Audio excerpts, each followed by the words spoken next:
why I want to give voice to Ukrainian children who went through occupation and suffering. What I'm going to read now are excerpts from the real wartime diaries of 3 Ukrainian children. 8-year-old Єгор Кравцов, March 3rd, 2022. He was writing his diary inside of the blockaded Mariupol. I quote, "I slept well, woke up, smiled, and counted till 25. Also, my grandpa died. I have a wound on my back. Skin is torn out. My sister has a head wound. Flesh is torn out of my mother's arm. And she also has a hole in her leg." End of quote. On the next day he wrote, I quote, "My birthday is coming. During this time since February 24th, 2 of my dogs died, my grandma Hala and my beloved city of Mariupol." Another Ukrainian girl, Violetти Горбачової, was 13 when the full-scale invasion began. She has spent around 4 months in occupied Nova Kakhovka. On February 2022, she wrote, I quote, "We don't go outside at all. I'm scared that if I step out of the block, they will shoot me down. The streets are almost empty. Dad goes to work and brings goods. The village across from the hydroelectric plant is being shelled. I'm texting my friend there, but he doesn't respond. It is scary to think how many people I know may soon die."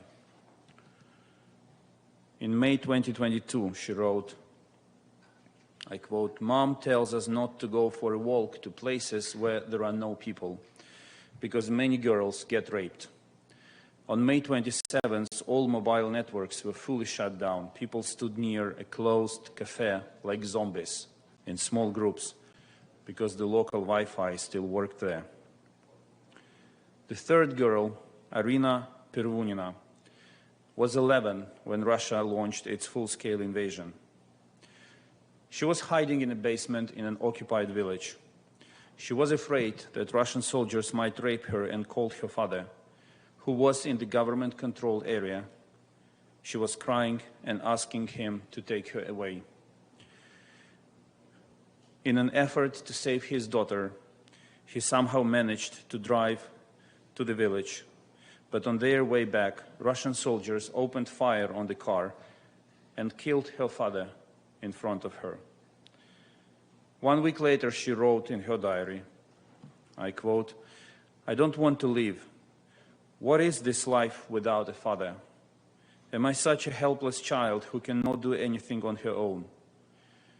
But this is probably a punishment for me, maybe because I failed to keep silent. I called my father that day instead of just carrying on. Had I not called, everything would be fine. Everyone would be alive. I hate myself. Why am I so helpless?" End of quote. She still addresses her father in the diary now. Almost every entry begins with the word "Daddy." On May 26, she wrote, "Daddy, I just finished my 7th grade and I have really good marks. I love you so much. I will do everything to make you proud of me. Love you, Daddy." These lines are impossible to read without tears, and these are the only lines that I managed to bring here, but there are thousands of children like this who go through the same suffering. Arina gave me this diary. It sparkles. She should have been entering her thoughts about her life, about boyfriends, about new music. But it's full of pain and suffering instead. She allowed me to read out these intimate entries, and I'm grateful to her for her bravery. Now you know how Ukrainian children feel and what Ukrainians have been going through for almost 1.5 years. Why have these and millions of other Ukrainian kids been robbed of their childhoods? only because Putin has an imperial tumor in his head, because Russia doesn't mind the suffering of children to achieve its sick political goals. I have no doubt many of you in this room have kids, and you would never want them to live through hell like this. No kid in the world, neither in Ukraine nor in any other country of the world, deserves it. No political reason can justify a tear of a child.